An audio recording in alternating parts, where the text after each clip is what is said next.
मन सुन्न करणारी एक बातमी आहे। चुलत बहिणीचं लग्न होतं, त्यामुळे तरुणी आनंदाने डान्स करत होती। मात्र आनंद हा सगळा साजरा करत असतानाच विघ्न घडलं। डान्स करत असताना ही तरुणी खाली कोसळली आणि ती पुन्हा उठलीच नाही। डान्स करतानाचा तिचा मृत्यू झाला। तरुणीचा मृत्यू हा हार्ट अटॅकनं झाल्याची माहिती मिळते। ही दुर्दैवी घटना मध्य प्रदेशच्या इंदोर शहरामध्ये घडलेली आहे। विदिशा असं मृत तरुणीचं नाव आहे। विदिशा तिच्या चुलत बहिणीच्या लग्नात सुमारे 1.5 मिनिटं नाचत होती, खूप आनंदात होती। मात्र नाचता नाचता ती कोसळली आणि नंतर परत ती उठलीच नाही।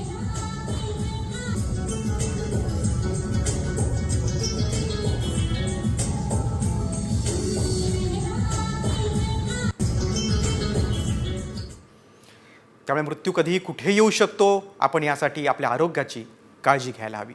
पुढच्या बातमीकडे त्यावेळी राज्यातल्या बातम्यांकडे। एकनाथ शिंदेंच्या ऑपरेशन टायगरमुळे ठाकरेंना रत्नागिरीत मोठा धक्का बसण्याची शक्यता आहे। बघा, कोकणातून एक महत्त्वाची राजकीय घडामोड आहे, कारण ठाकरे गटाचे माजी आमदार राजन साळवी हे शिंदे गटामध्ये प्रवेश करणार असल्याची माहिती आहे। 13 फेब्रुवारीला एकनाथ शिंदेंच्या उपस्थितीत हा प्रवेश होणार असल्याची माहिती सूत्रांनी दिली आहे।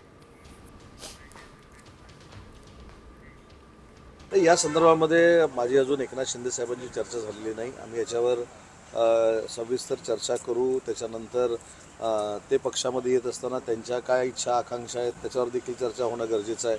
माझे मोठे बंधू त्या मतदारसंघातनं त्यांचा पराभव करून तिथे निवडून आलेले आहेत, त्यामुळे त्यांना देखील विश्वासात घेणं गरजेचं आहे। या सगळ्या गोष्टीचा विचार झाल्यानंतरच माननीय एकनाथ शिंदे साहेब तिथे। राजन साळवी साहेब हे एकनाथ शिंदे साहेबांच्या संपर्कामध्ये होते आणि आहेतही, परंतु मला असं वाटत नाही की एकनाथ शिंदे साहेब यांना पटकन पक्षामध्ये घेतील, पक्षामधलं एखाद्या विधान परिषदेची जागा देतील आणि महामंडळ देतील।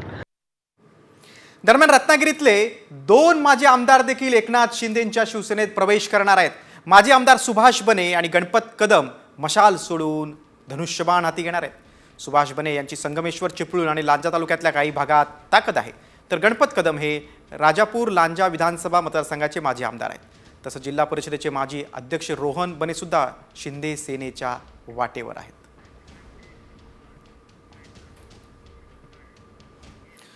आता मुंबईतली एक महत्त्वाची बातमी।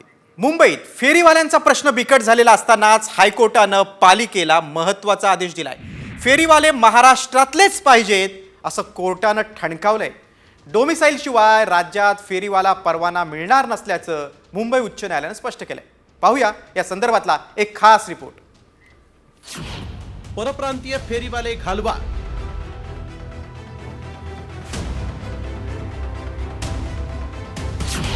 डोमेसाईल शिवाय परवाना नाही।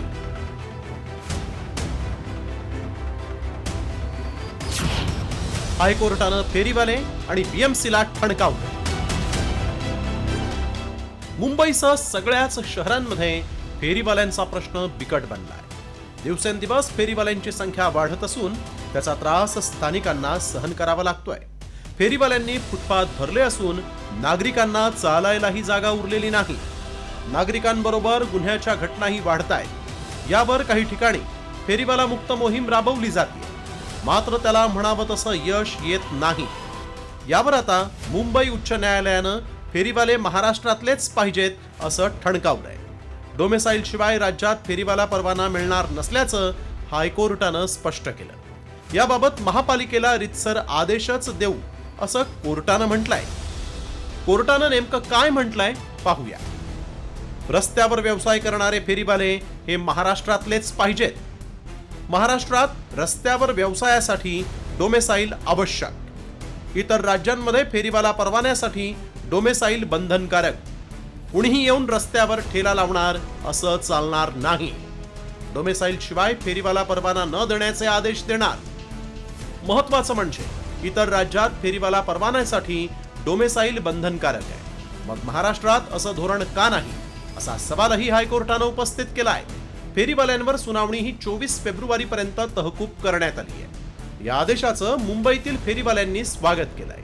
आमचा जन्म मुंबईतच झाला, मुंबईतच राहिलो आम्ही, महाराष्ट्र मुंबईतच, तर आम्हाला हक्कच पाहिजे ना।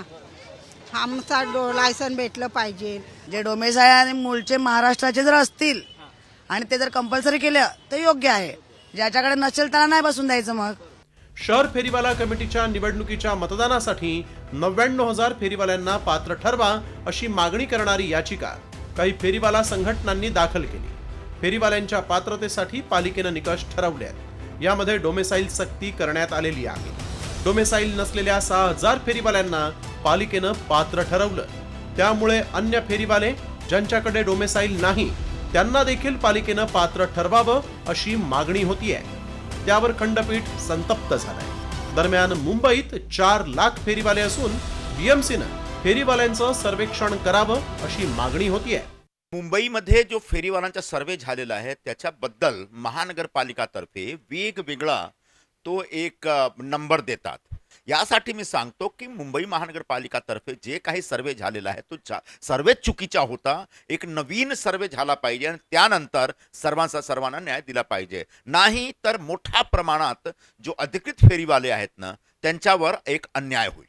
एकीकडे मराठी अमराठी असा वाद सुरू असतानाच येणाऱ्या काळात महाराष्ट्रात राहणारेच फेरीवाले रस्त्यावर दिसणार का ते पाहणंही महत्वाचं आहे. ब्युरो रिपोर्ट, साम टीव्ही मराठी. मुंबईतल्या बातमीनंतर आता पुढची बातमी पिंपरी चिंचवड शहरातून. पुन्हा एकदा तिथे वाहनांचे तोडफोडीची घटना घडलेली आहे. शहरातील साने चौकातील सिद्धी पार्क परिसरात 4 चाकी वाहनांची तोडफोड झालेली आहे. मध्यधुंद अवस्थेतील एका अल्पवयीन मुलानं ही तोडफोड केल्याची प्राथमिक माहिती आहे. या तोडफोडीत जवळपास 10 ते 15 वाहनांचं नुकसान झालं. तोडफोड करणाऱ्यावर आता कडक कारवाईची मागणी स्थानिकांनी केली आहे.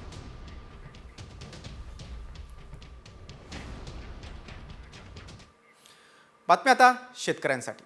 सोयाबीन खरेदी बंद झाल्यानं अनेक शेतकरी आता हवालदिल झाले आहेत. कारण सरकारनं खरेदी केंद्राची मुदत वाढवून पुन्हा सोयाबीन खरेदी सुरू करावी अशी शेतकऱ्यांची मागणी आहे. अन्यथा किसान सभा आता राज्यभर आंदोलन छेडणार आहे असा इशारा किसान सभेचे नेते अजित नवले यांनी राज्य सरकारला दिला.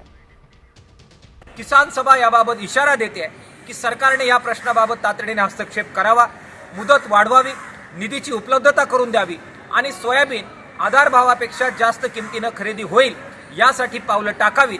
ती त्यांनी जर टाकली नाही तर अनिवार्यरित्या किसान सभेला रणांगणात उतरावं लागेल. कृषी मंत्र्यांच्या दारात सोयाबीन ओतून आंदोलन करण्याचा इशारा या निमित्तानं आम्ही देतोय. पुढचा रिपोर्ट शेतकऱ्यांसाठी खूप महत्त्वाचा आहे. मोबाईलवर आलेल्या PM किसान योजनेची लिंक उघडताय तर आधी ही बातमी पहा. कारण बनावट लिंक मोबाईलवर पाठवून शेतकऱ्यांची फसवणूक होते.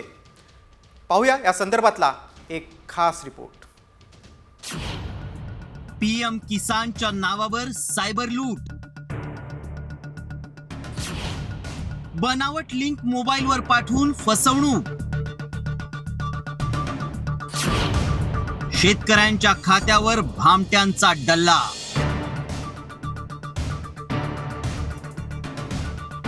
PM किसान योजनेचा 19वा हप्ता शेतकऱ्यांना घेणं अपेक्षित आहे आणि याचाच फायदा आता सायबर भामटे घेताना दिसतायत.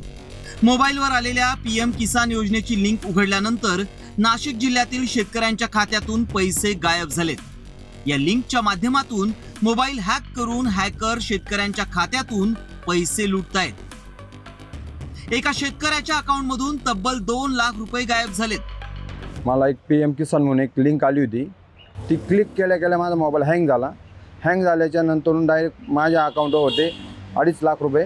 त्याच्यातले एकदा 99,000 रुपये गेले, एकदा 99,900 रुपये कट झाली. मग मला ते कळालं आणि मी नंतर माझ्याकडं काही नाही टाचन पिन नसल्यामुळं मोबाईल स्विच ऑफ बी होत नव्हतं, काहीच नाही. मग नंतर मी काट्याने ते सिम कार्ड काढलं तेव्हा बाकीचे 50,000 रुपये वाचले. मोबाईलवर PM किसान योजनेची फेक लिंक पाठवण्यात येते. बँक खात्याशी संलग्न मोबाईल फोन हॅक करून शेतकऱ्याची फसवणूक होते. APK फाईलच्या माध्यमातून ही फसवणूक केली जाते. मोबाईलवर आलेली APK फाईल डाउनलोड करताच विशिष्ट प्रोग्राम ऍक्टिव्ह होतो. हॅकरला OTP मिळतो. टप्प्याटप्प्यानं बँक खात्यातील रक्कम काढून घेतली जाते. नाशिक जिल्ह्यातील अनेकांची या लिंकच्या माध्यमातून फसवणूक झाली आहे. पोलिसांनी गुन्ह्याची नोंद करत या प्रकरणाची चौकशी सुरू केली आहे. APK PM किसान योजना .apk. जशी क्लिक केली की त्याच्या मागे हिडन किंवा एक लपवलेला प्रोग्राम असतो. SMS फॉरवर्डिंग करतो तो. आणि मग तिकडे बसलेले जे फ्रॉडस्टर आहेत ते काय करतात, तुमचे जे डेबिट कार्ड क्रेडिट कार्ड तुमचे जे आहेत त्याच्यावर ते पर्चेसिंग करतात आणि त्याचा जो OTP येतो तो OTP त्यांना परस्पर मिळतो आणि त्या OTP आला की त्या OTPद्वारे ते पैसे काढून घेतात. अशा प्रकारची फसवणूक होऊ नये म्हणून अनोळखी नंबरवरून आलेली कुठलीही लिंक उघडू नका. या फसवणुकीच्या पार्श्वभूमीवर शेतकऱ्यांनी जागरूक राहावं आणि काही शंका आल्यास कृषी विभागाशी संपर्क साधावा असं आवाहन करण्यात आलंय. ब्युरो रिपोर्ट, साम TV न्यूज. शेतकऱ्यांसाठी एक महत्त्वाची बातमी आपण पाहिली. आता वळूया आपण तळकोकणाकडे. सिंधुदुर्गाच्या समुद्रात आलेल्या भरतीत अडकलेल्या तरुणांची सुखरूप सुटका झालेली आहे. सावंतवाडी इथून फिशिंग रॉड घेऊन आलेले 4 युवक भरतीचा अंदाज न आल्यानं समुद्रात अडकले होते. सिंधुदुर्ग किल्ला शेजारी असणाऱ्या खडकावर अडकलेल्या 4 युवकांची आता सुखरूप सुटका झालेली आहे. सिंधुदुर्ग किल्ल्यावरील रहिवासी आणि पुरातत्व विभागाच्या कर्मचाऱ्यांनी तटबंदीवरून दोरीच्या साहाय्यानं या 4 तरुणांची सुटका केलेली आहे. हा सुटकेचा थरार आपण बघताय. बातमी मुंबईतून. अवैधरित्या वास्तव्य करणाऱ्या बांगलादेशींना पोलिसांनी आता अटक केली. एकाच वेळी 16 बांगलादेशी नागरिकांना अटक झालेली आहे. दरुखाना, मानखुर्द, त्यानंतर वाशीनाका, नवी मुंबईतील कळंबोली, पनवेल, कोपरखैरणे हा भाग, त्याशिवाय कल्याण आणि ठाण्यातील मुंब्रा येथून बांगलादेशींना अटक झालेली आहे. पुढच्या बातमीकडे. सोशल मीडियावर स्टोरी पोस्ट केल्याच्या वादातून 2 भावांनी 17 वर्षाच्या मुलाचा चाकूनं भुसकून खून केलाय. गुन्ह्याची घटना आहे हिंगणघाट तालुक्यातील. पिंपळगाव येथे ही धक्कादायक घटना घडली आहे. हिमांशू किशोर चिमणे असं या मृत मुलाचं नाव आहे. हत्येप्रकरणी मानव आणि अनिकेत जुगनाके यांच्या विरोधात आता गुन्हा दाखल झालाय. 1.5 महिन्यापूर्वी सोशल मीडियावर मृत हिमांशू आणि आरोपी मानव यांची एक स्टोरी पोस्ट केली होती आणि या पोस्टवरून दोघांमध्ये वाद झाला होता. बातमी आता शिक्षण खात्यातून. राज्यातल्या बेरोजगारांसाठी मोठी बातमी आहे, कारण प्राध्यापकांची तब्बल 4300 पदं आता भरली जाणार आहेत. तसा प्रस्तावच उच्च शिक्षण विभागानं अर्थ विभागाकडे सादर केला आहे. त्यामुळे आता उपमुख्यमंत्री आणि अर्थमंत्री अजित पवार काय निर्णय घेतात याकडे आता सर्वांचं लक्ष लागलंय. राज्यात सार्वजनिक विद्यापीठ आणि अनुदानित कॉलेजमध्ये 12,527 प्राध्यापकांची जागा आहेत त्या रिक्त आहेत. तुम्ही शिक्षक भरती घोटाळा ऐकला असेल, मात्र थेट शिक्षकांच्या पगारवाढीचा घोटाळा कधी ऐकलाय का? नाही ना? तोच आम्ही तुम्हाला दाखवणार आहोत. बनावट GR काढून शिक्षकांचे पगार कसे वाढवण्यात आले आणि शिक्षकांनाही कसा चुना लावण्यात आला, त्यावरचा हा विशेष रिपोर्ट. शिक्षकांची पगारवाढ बोगस. बनावट GR काढून शिक्षकांची फसवणूक. बनावट GR मधून पगारवाढीचं रॅकेट. पगारवाढ हा सर्वच कर्मचाऱ्यांसाठी जिव्हाळ्याचा विषय. मात्र याच पगारवाढीमुळे राज्यात अनेक शिक्षकांची फसवणूक झाल्याच्या रॅकेटचा पर्दाफाश झालाय. विशेष म्हणजे या पगारवाढीसाठी चक्क बनावट GR काढण्यात आल्याची धक्कादायक बाब उघड झाली.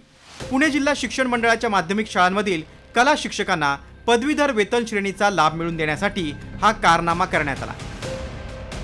आरोपी डॉक्टर दीपक चांदणेनं अशा 50 शिक्षकांना तब्बल 17 लाख रुपयांना गंडवलं. मात्र शिक्षण अधिकाऱ्यांना हा प्रकार लक्षात आल्यानंतर दीपक चांदणेचं बिंग फुटलं. हा फसवणुकीचा प्रकार नेमका कसा घडला ते पाहूया. 19 ऑक्टोबर 2024 ते 27 डिसेंबर 2024 दरम्यान हा प्रकार घडला. AM ही पदवी मिळवल्यानंतरच वरिष्ठ वेतन श्रेणी.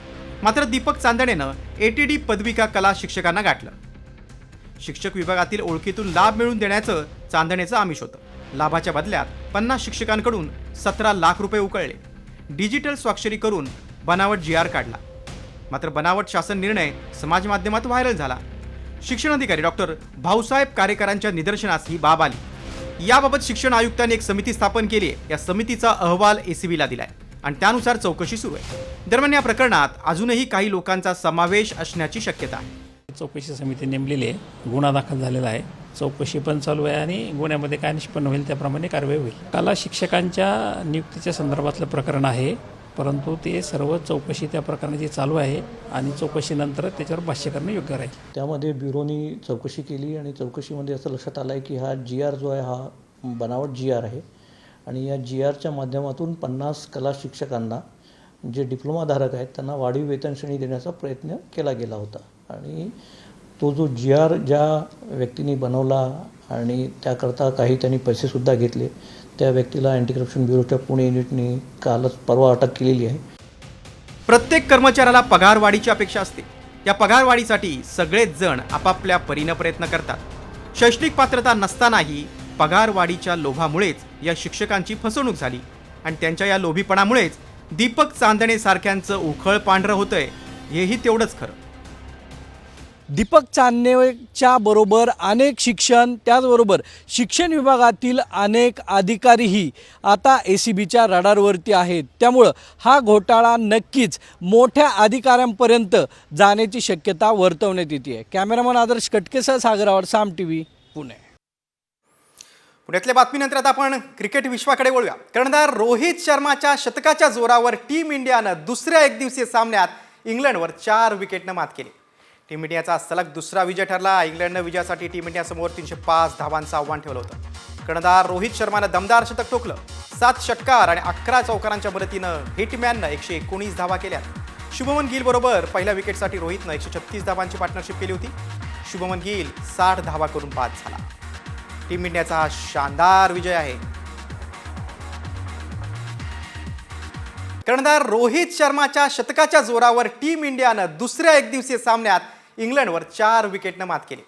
टीम इंडियाचा सलग दुसरा विजय ठरला. इंग्लंडनं विजयासाठी टीम इंडियासमोर 305 धावांचं आव्हान ठेवलं होतं. कर्णधार रोहित शर्मानं दमदार शतक ठोकलं. 7 षटकार आणि 11 चौकारांच्या मदतीनं हिटमॅननं 119 धावा केल्या. शुभमन गिल बरोबर पहिल्या विकेटसाठी रोहितनं 136 धावांची पार्टनरशिप केली होती. शुभमन गिल 60 धावा करून बाद झाला. टीम इंडियाचा हा शानदार विजय आहे.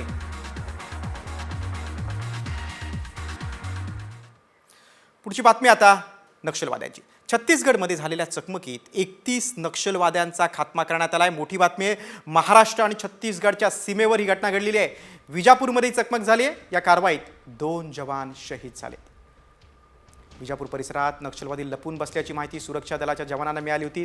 शोध मोहीम सुरू असताना नक्षलवाद्यांनी जवानांवर अचानक गोळीबार केला. DRG बिजापूर, STF, C60चं पथक यांनी जोरदार प्रत्युत्तर दिलं आणि 31 नक्षलवाद्यांना कंठस्नान घातलं. आणि एक महत्त्वाची राजकीय घडामोड आहे राष्ट्रीय स्तरावरची. मणिपूरचे मुख्यमंत्री N बिरेन सिंह यांनी मुख्यमंत्रीपदाचा राजीनामा दिला आहे. राज्यपालांची भेट घेत त्यांनी आपला राजीनामा सुपूर्द केला आहे.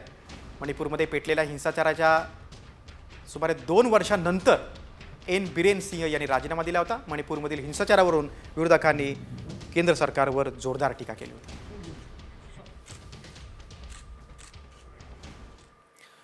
वळू आता आपण महाकुंभमेळ्याकडे. प्रयागराजमध्ये किन्नर जगद्गुरू हेमांगी सखीवर प्राणघातक हल्ला झालाय. हा हल्ला महामंडलेश्वर लक्ष्मी नारायण यांनी केल्याचा आरोप हिमांगी सखीने केलेला आहे. फॉर्च्युनर कारमधून आलेल्या व्यक्तीने हल्ला केल्याचा दावा हिमांगी सखीने केलेला आहे. ही घटना प्रयागराजच्या सेक्टर 8 मध्ये घडली आहे. हिमांगी सखींनी ममता कुलकर्णीला महामंडलेश्वर बनवण्याबद्दल सवाल उपस्थित केले होते आणि त्यानंतरच ममताची हकालपट्टी झाली होती. त्यामुळेच आपल्यावर हल्ला झाल्याचा दावा हेमांगी सखी यांनी केला. पवित्र